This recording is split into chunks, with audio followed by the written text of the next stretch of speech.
안녕하세요. 후수파파입니다. 자, 그린벨트 해제 지역이 발표됐습니다. 지난 88 대책 주택공급 활성화 방안의 후속 조치 중 하나인데요. 서울에서 한 곳, 그리고 경기에서 세 곳, 총 4곳의 그린벨트 해제가 발표됐고요.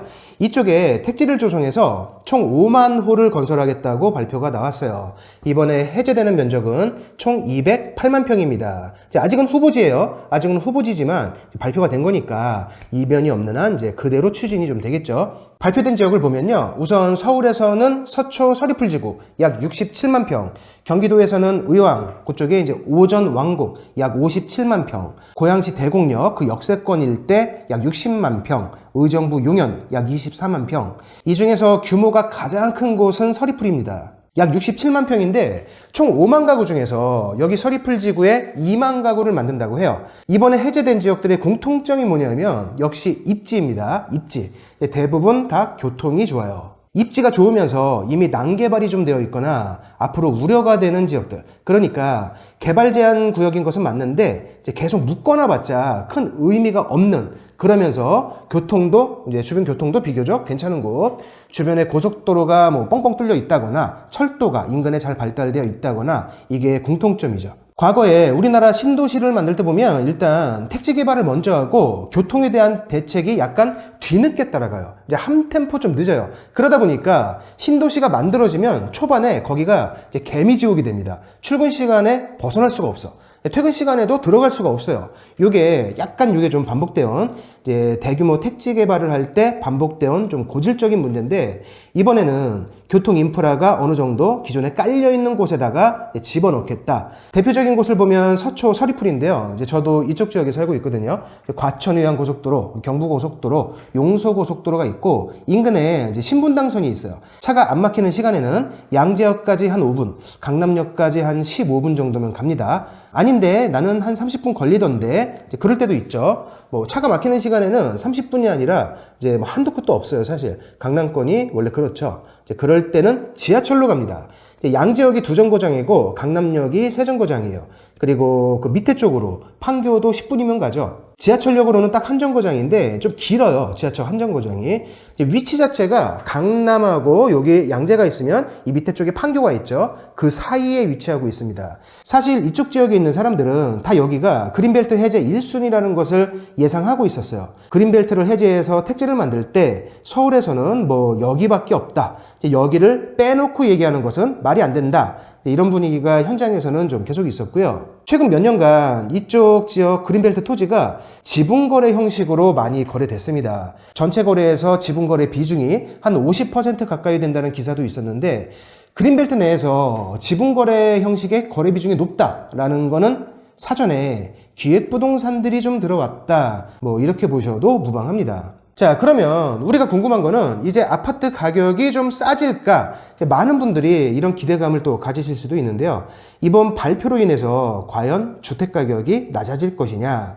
올해 들어서 서울을 비롯한 아파트 가격이 다시 올랐단 말이에요. 한동안 쭉 오르다가 지금은 주춤해진 상태입니다. 많이 올라서 피로감도 좀 누적되어 있고 대출 규제도 심하고 여러 가지 이유로 상승폭이 좀 주춤한 상태이기 때문에 소폭 하락을 주장하시는 분들도 계세요. 참고로 저는 이제 주춤한 상태로 올해를 좀 넘기고 내년에 추가 금리 인하가 있을 거거든요. 추가 금리 인하 시점에 맞춰서 다시 약간의 상승이 이제 시작되리라 보긴 하지만 그건 어디까지나 이제 제 생각입니다. 자, 그런데 유지가 되건 소폭 상승이나 소폭 하락이 되건 이번 발표로 인해서 그게 시장에 직접적인 영향을 딱 미친다, 이렇게 보기에는 좀 무리가 있을 것 같아요.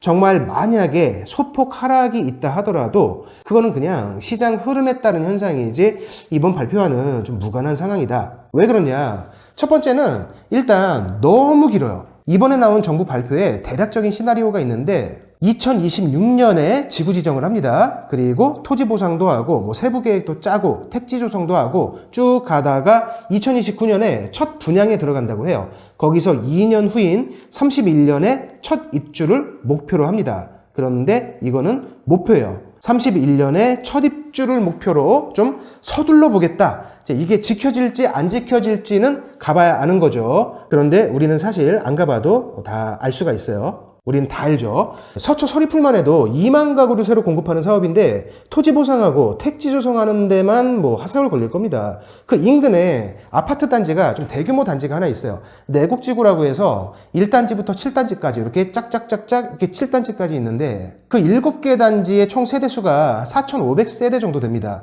그거의 한 4배 이상 되는 규모를 그 옆에다가 새로 만든다는 거죠.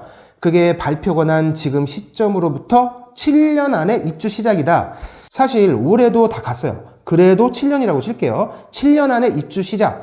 우리는 이게 진짜 굉장한 무리수라는 것을 다 알고 있다. 물론 다른 지역은 세대수가 좀 적어요. 세대수가 좀 적은 지역은 가능하지 않겠느냐 이런 생각이 들 수도 있지만 가장 적은 의정부 용현 같은 지역도 7천 가구입니다. 3인이 한 가구라고 단순 계산을 해봤을 때 가장 작은 용현도 2만 명 이상이 입주하는 규모란 말이에요. 수용해야 되는 토지 면적만 24만 평입니다. 올해 다 갔으니까 빼면 이제 6년여 남았는데 그 안에 첫 입주를 시작한다? 정부가 의지를 갖고 빨리 추진한다고 해도 그래도 그건 좀 어렵지 않겠느냐 이런 생각은 저만 드는 것이 아마 아닐 거예요. 공급에 대한 확실한 신호는 주고 있는 게 맞지만 이걸로 인해서 지금의 수요가 막 낮아지고 지금 시점에서 아파트 가격이 떨어질 정도는 아닙니다. 두 번째는 물량 배정인데요. 지금 이 5만 가구가 다 분양이 아닙니다. 여기에 장기 전세를 넣었는데 서리풀이 가장 크니까 서리풀을 다시 예로 들어볼게요. 여기가 총 2만 가구인데 그 2만 가구 중에서 절반 이상인 55%를 뚝 뗍니다. 그걸 장기 전세로 준다는 거예요. 누구한테? 신혼부부한테. 그러니까 2만 세대 중에서 실제 분양으로 나오는 것은 한 9천 세대 뿐입니다. 그리고 이것도 아직 몰라요. 만약에 그 9천 세대 중에서 일부를 또 떼가지고 다른 공공임대 특별공급에 배정한다면 실제 분양 물량은 훨씬 줄어들겠죠. 이렇게 여기에다가 신혼부부 정책을 좀 과도하게 끼워 넣다 보니까 신혼부부 장기 전세가 절반 이상을 차지해버린다. 자, 그러면 전체의 절반 이상이 신혼부부 공공임대인데 이게 내 집 마련을 위한 지구조성이라고 할 수 있을까요? 그냥 여기는 신혼부부들이 사는 좀 깨끗한 신축 공공임대 단지에 가깝지 일반적인 의미, 우리가 좀 기대했던 그런 의미의 주택공급이라고 보기에는 좀 빠집니다. 전세 가격을 낮추는 게 목적이라면 이해는 되지만 이제 매수세를 낮추기 위한 공급이라고 보기는 어렵다. 물론 신축급의 공공전세가 많아지면 매수세도 좀 떨어질 수 있어요. 약간의 영향이 있는 건 사실이지만 어쨌건 이제 원래의 목적에서 정부가 의도했던 그 초기 목적에서 좀 많이 벗어나고 있는 느낌이죠. 내 집 마련을 할 수 있는 물량들이 아니다. 자, 이렇게 지금 주택 공급에 대한 신호나 이제 공급에 대한 의지를 보여주는 것은 중요합니다. 이건 되게 중요하고 좀 계속되어야 할 그럴 건데 이번 발표로 인해서 현재 지금 시점에서의 수요를 억제하고 주택가격 하락을 기대하는 것은 좀 현실적이지 않다 이렇게 보는 게 맞을 것 같아요. 참고적으로 발표 내용 한두 개만 더 보고 마치겠습니다. 이번 발표를 하기 전에 대상 지역에서 있었던 최근 5년간의 거래를 전수조사했다고 합니다. 총 5,335건인데 그 중에서 요거 좀 이상하다, 이상거래 1,752건을 선별했다고 해요.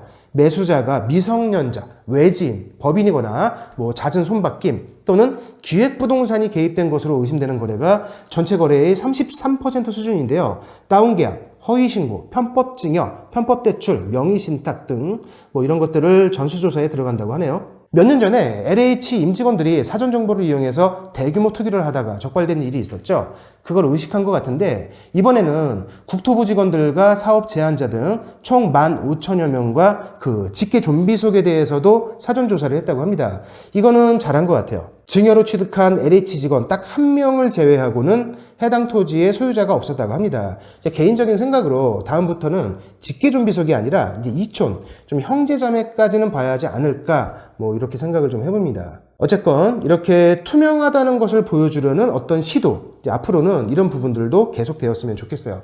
더불어서 이번에 발표된 4개 지구는요, 이제 발표와 동시에 토지거래 허가구역으로 묶였다는 것도 전해드립니다. 오늘 영상은 여기서 마치겠습니다. 다음 영상에서 계속 뵐게요. 고맙습니다.